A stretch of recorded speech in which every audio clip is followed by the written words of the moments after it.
Sof. There's no category that he can fit in. There's no name, the Zohar says. I have entire chapters in my book. People will think maybe it's a little bit weird. I go to town, I go overboard in showing you that God is not anything you can know. But because of that, he is closer than anything. He's closer. He is, I say he's not a being, he is being. He is the essence of everything behind everything. God doesn't even exist, because existence has to do with something coming out of a previously hidden state. Exist, extricate, exit. All the X words mean going out. God is not out, he's in. He's the bottom, he's the ground from everything. That's why he can be a non-changing God. No matter what happens in the world, he never changed. Because he's so deep, his existence, his essence is so deep that it never changed. The world doesn't make a kihu zeh, it doesn't make a difference to him in the sense of making a change in him. So, and the ideas go on. And it's important for us to know that, even if it's called Kabbalah, because you have to form a strong basis of what a belief in God really is. You have to really, really know. And if you need to, you go to the masters, you go to the real sources, and you see in every single one of them. And this whole thing of being held accountable, I can explain that also. Why are we held accountable if he's so loving? Why is he so tough on us? Why is it tough love? It doesn't mean that he's against me. It means he wants me to grow to my fullness. And the only way I can do that is by being put in situations where I have to fight for myself. That's not the same as that he put me into this situation because he hates me. So I'll fight for that idea.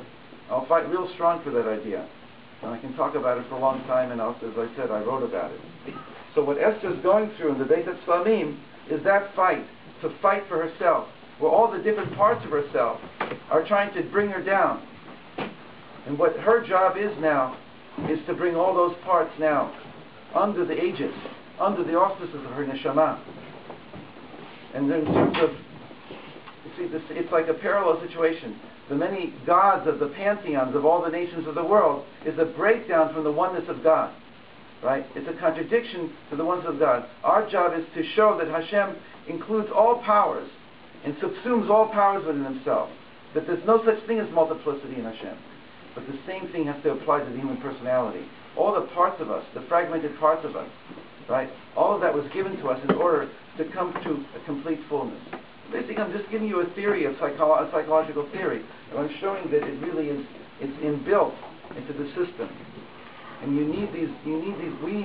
need these basic ideas in order to form my life right now. That's the point we're at right now in the Jewish people, is that some force is trying to undermine us and to make us think that we have no way of making this world better and making ourselves better.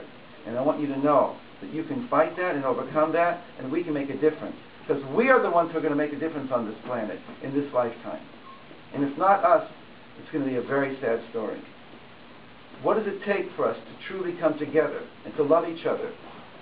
To love each other in a real way, like in Israel, you don't have family sometimes, so your friends become family. You don't have superficial relationships in Israel. Your friends there become your family. And so the same thing here. A real Jewish community is when you care for each other, and I know you do that. I know that's the reality here.